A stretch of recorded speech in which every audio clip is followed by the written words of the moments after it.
There's never been a CTO in the United States before, and the good news is the administration understands that technology and IT is not a department, that it is actually an enabler to getting things done. And Aneesh has a terrific responsibility in that regard. So let me thank you right up front. So thank you. Oh, nothing of the sort. So how would you both describe what you do generally, and then follow on to that, because people here care a lot about these kinds of things.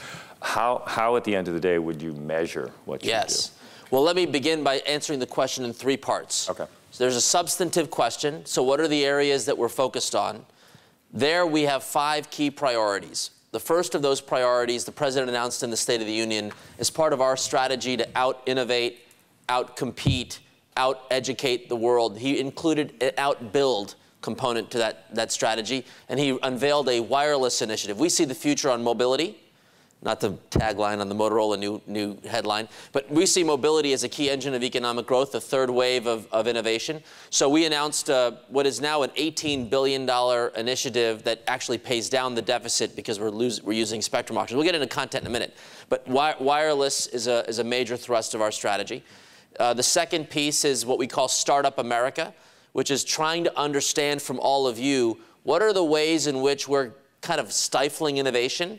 How might we stop doing silly things? And how might we engage more proactively in things that actually create more market opportunities for breakthrough innovation? We might want to talk about that. The third thing that we work on is that internet policy question, increasingly on issues of cybersecurity, IP protection, issues of digital privacy. There are a lot of questions about the rules of the road on the internet. So those are 3 of the areas that are focusing more specifically around the issues of jobs and job engines of job creation. I'm also responsible for how to harness these new technologies in the running of government. So my first homework assignment was open government and how we can translate.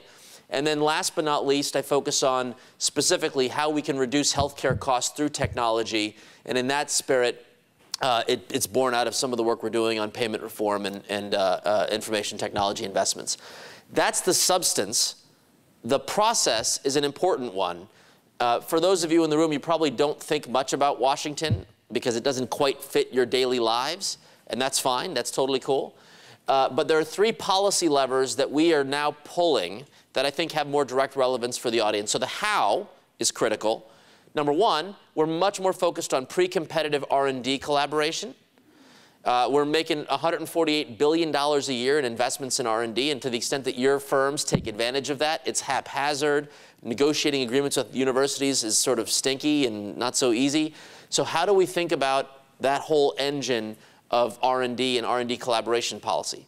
Second, we're liberating data in unprecedented rates. The federal government has invested billions of dollars in data collection that actually could be the fuel for the next product or service that your firm might want to launch. And we could talk about examples of how companies are taking advantage of that new open data ecosystem. And third, we're engaging much more aggressively in voluntary industry-driven consensus standards activities. And I'd love to talk about specifics in that area if any of you have interest. But bringing basically the government playing the role of convener, right? Normally you think of government as spending money or issuing laws and decrees. I think in the tech sector, we see this convening role play a much more opportunistic and value-creating function. And then the last piece is, you asked the question about metrics. The work that I don't run an agency with like 1 million employees or anything. It's like basically me, a dozen guys and gals, and I report directly to the president. So in the executive office of the president. So the measure of my success is entirely driven by the president's policy agenda. So as assistant to the president, there are 25 of us that hold that title. We meet every morning in the Roosevelt Room of the West Wing, and we go through all the major issues that are going to come before the president. And my job is to make sure that technology, data, and innovation are thoughtfully engaged on those policy issues from all kinds of topics of public safety all the way through. So the not so cool way of measuring success is whether or not I'm achieving what the president asked of me. Right. And then for each specific initiative, we obviously have some goals and metrics we can talk about as we go through. So that's a longer answer to the question, but that's terrific. Some background. With regard to innovation in America, where are we? Yes. And given the context of this audience and what you know about it, what might you invite people here to hear from you? Yes.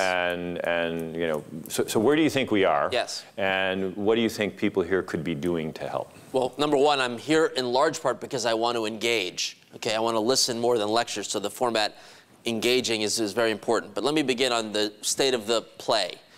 There are half a dozen studies that measure the U.S. rankings on global competitiveness and innovation. And they range from America being number 1 or number 2 down to number 6 and number 8. I'm less interested in the static, where are we? There was a single study that came out last 2009 by the Information Technology and Innovation Foundation, itif.org. It took a look at 25 key performance indicators of innovation, from the supply side, issues like quality of education and the inputs, if you will, of R&D, to some output measures of capital markets and so forth. And these 25 indicators, they indexed across 40 countries around the world: Europe, Asia, Latin America, US. And the finding that, so you asked me, how are we doing? Mm-hmm. They looked back 10 years and said, okay, here's where all those 40 countries were on these 25 measures. And then they went 10 years forward and said, where are they now? Mm-hmm. And they calculated basically the rate of change, you know, the derivative values. And they asked the question, regardless of where you were, how are people performing over the last decade? And the sort of troubling statistic was that the United States ranked 40th out of the 40 countries in the rate of change. Mm-hmm. So again, you may not care specifically, well, we're still the greatest country on earth and we're awesome and that's great. That's a static question about where we are. Mm-hmm. But when you ask the questions about where the puck may be heading, the Gretzky question, this study gave me pause. Now, I'm an optimist by my disposition, so I have great confidence in the American economy, as does our president. Mm-hmm. But when you kind of look sort of at this derivative question and the rate of change, we've got to get that engine moving again. So that's why the president in September of 2009 published a strategy for American innovation. Just by a simple show of hands, have any of you heard of our strategy for American innovation? Yeah, only the Piper guy, the lawyer. Mm. So we published this, not to make negative comments about the media, but the day the president released this, he gave a hug to Governor Patterson of New York, and there was some news speculation about whether he was supposed to run for re-election or not. And the headline in the New York Times was the picture of the president hugging him, and then all this political speculation about whatever. And like not even a byline of the fact that, well, the president was actually at a community college to unveil this long-term economic roadmap for the American economy, whatever. Right. And then we released a revised version of the strategy 2 weeks ago. I wrote an op-ed with my colleagues, Gene Sperling, who's the president's economic advisor, as well as Austin Goolsbee, who chairs the Council of Economic Advisors. The three of us wrote an op-ed basically describing the same strategy, mm-hmm. refreshed with what the key priorities are for the president. We can get into that substantively if you're interested. So the president clearly has a long-term vision for how to correct this engine of innovation, which, you know, as I said earlier, looks like the rate of change isn't as it should be. And we've outlined a series of discrete policy initiatives, some requiring resources and some that tap into spirit of collaboration. Mm-hmm. And that is the blueprint by which I do my job. Mm-hmm. Terrific. I want to come back to the ask, if you will, and yes. particularly within the context of Startup America, which I think is an important initiative and one that I know you're passionate about. And I have a lot of interest in personally as well. But you mentioned also as part of your beat, if you will, the cybersecurity agenda. Yes. And so that's in that internet policy bucket. Yeah. So within that context, obviously there's all this great potential associated with the internet and openness and data being moved all around and all this kind of stuff. There are a lot of downside risks as well. Absolutely. So would you comment on that briefly, and then maybe move on and sort of into your yes. areas of interest around what's happening in healthcare yes. and personal identity and things like that? Because I think it can give people a sense of the constructive things that you are doing and the president wants to have happen that we can all participate in. Because I think if you look at the simple frame of reference that you either lead, follow, or get out of the way, I think the government and Aneesh are leading very aggressively in certain areas. Doesn't always break through in the news, as you point out, so people can hear it here firsthand. But there's also a really big agenda about getting out of the way as appropriate. So, and I think that's important in the current sort of news climate, which is big government. But in fact, I think the philosophies and the operating principles you have are very different. So would you talk about both security and then privacy? There is a fundamental question about both the technological capacity of the country to protect our networks, that's my lane, and then a broader policy debate about how government should engage in this issue. And Congress is sort of like 50 bills in Congress about what to do with the rules of the road on cybersecurity and so forth. I will keep my remarks on this issue of the technical questions. So in the same policy of government as convener, we held a workshop last year with a third of the attendees from the private sector, a third of them from the university community, and a third of them from government. And we challenged them to say, what are the breakthrough technology questions that as a country we should grapple with, not like in the next month, but over the next 5, 10 years? What are the big questions? And we came up with 3. And we're putting resources. The president's introduced budget kind of puts hundreds of millions of dollars behind this from an R&D standpoint. But basically say 3. Number 1, our current theory of the case for cybersecurity is basically build a perimeter defense, right? Create a wall, bad actors will try to break into the wall, and we'll constantly revise the wall and patch it with new patches to protect. So theory of the case, like make a strong moat. I think that's kind of a losing game because the bad guys are constantly going to try to bust into the moat. And so the question is, what happens if you change the game and actually said, no, we want a moving target defense. Let them in, but neutralize their effect. So we got a whole army of folks thinking about that question technically, scientifically, and that's an area of interest. Second, the internet itself can be a platform of an internet on top of an internet, a secure nature that rides a more trusted and secure framework built on the same IP protocols. I'm going to come back to that because that's the question you asked me momentarily about trusted identity. And we call that tailored, trustworthy spaces. And again, we're putting resources, not only resources, we're delivering, and I'll maybe, forgive me for lecturing, but I'll do one piece of this. And then the third question is an economic one. There were lawyers in the room. It's the question, how do we establish an insurance market for this? And what are the economics of understanding the risk in a world where, frankly, not a lot of folks who are building product really know the degree to which their products contain some of these risks? So some of that's more of economic assessment than it is scientific, but it's important. So speak briefly, if you will, about education, and now I'm going to start to invite people in. We've got about another 20+ minutes, so I'm assuming there's interest in the audience given the ground we've covered. So I don't know where the microphones are or if there are any, but let's get them going in a minute. Okay? Thank you, Daniel. So one of my responsibilities under the context of Startup America is to ask the question, what is it that we're doing? If you look at I was at an event yesterday, just a sidebar, McKinsey released this productivity study and basically said if America wants to kind of achieve economic performance akin to what we saw in the 90s and kind of repeat our historical leadership role, we've got to juice up our GDP growth rate, and that is in large part, in their estimation, driven by productivity gains. And what they found was that there are key sectors of the American economy that have been, they used the words, not me, laggards on productivity.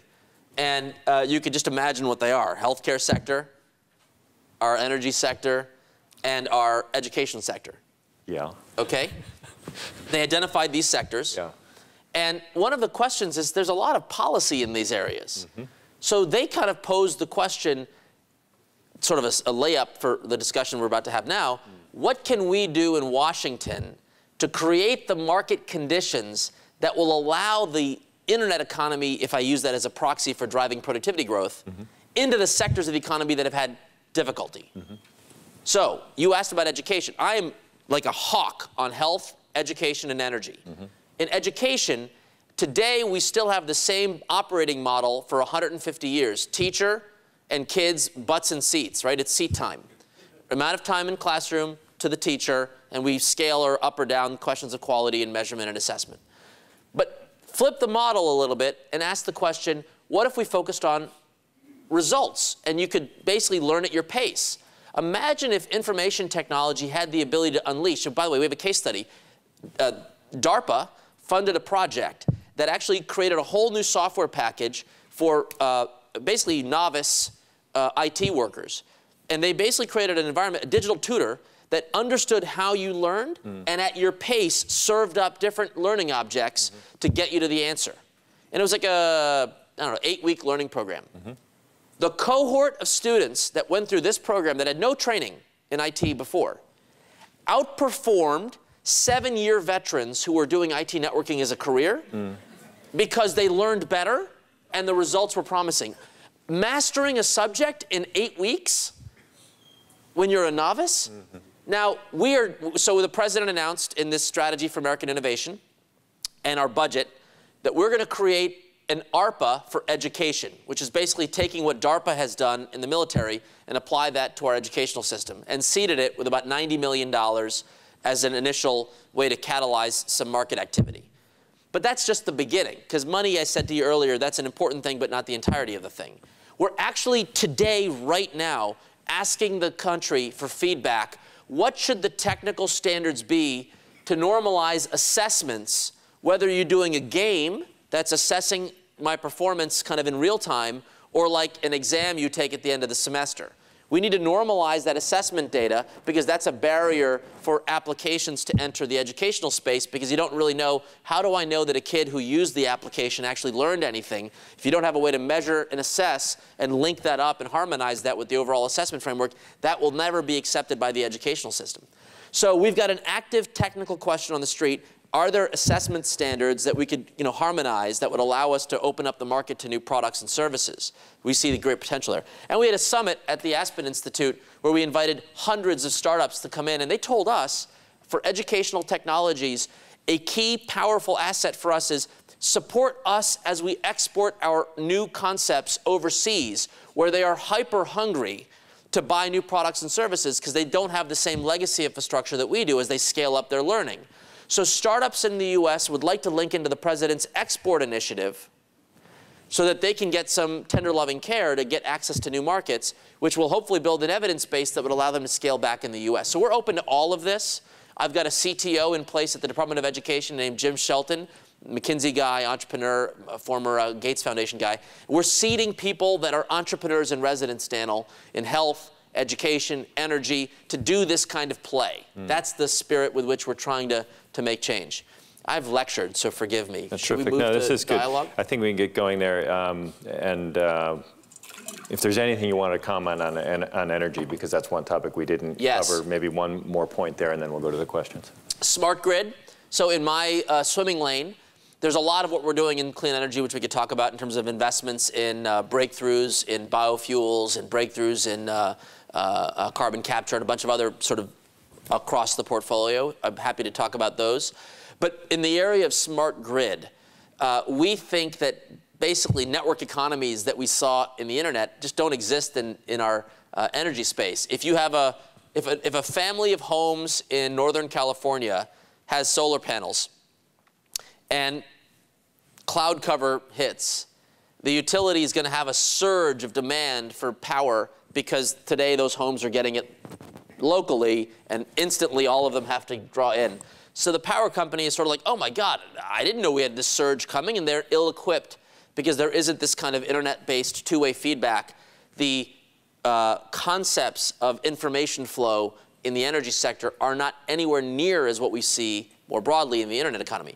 So we're trying to understand, we put a few $1 billion in the Recovery Act, went towards this sort of notion of how do we bring more information sharing across with respect to cybersecurity, across the energy sector. And there's a policy question to be asked. How do we create the market conditions that will spur a whole new range of innovative applications, taking that information and helping us drive energy efficiency at the home, in commercial buildings, and the like? So I've been leading a White House-led policy process. We're going to be publishing our findings, and we hope with that a series of initiatives in the president's budget. We did put a significant amount of money into smart grid research hubs. We also put $100 million in wireless questions about how wireless devices can engage the smart grid more to help us be more energy efficient. So we got a whole series of things that we're looking to do in that domain, and be happy to engage further on what you all can do to help contribute to it. But again, health, energy, and education, we think from a very natural and simple perspective, your firms that want to have growth opportunities in those markets, we'd love to engage in a collaborative model through our Startup America framework if it's possible. And so let us join me, please, in thanking Aneesh.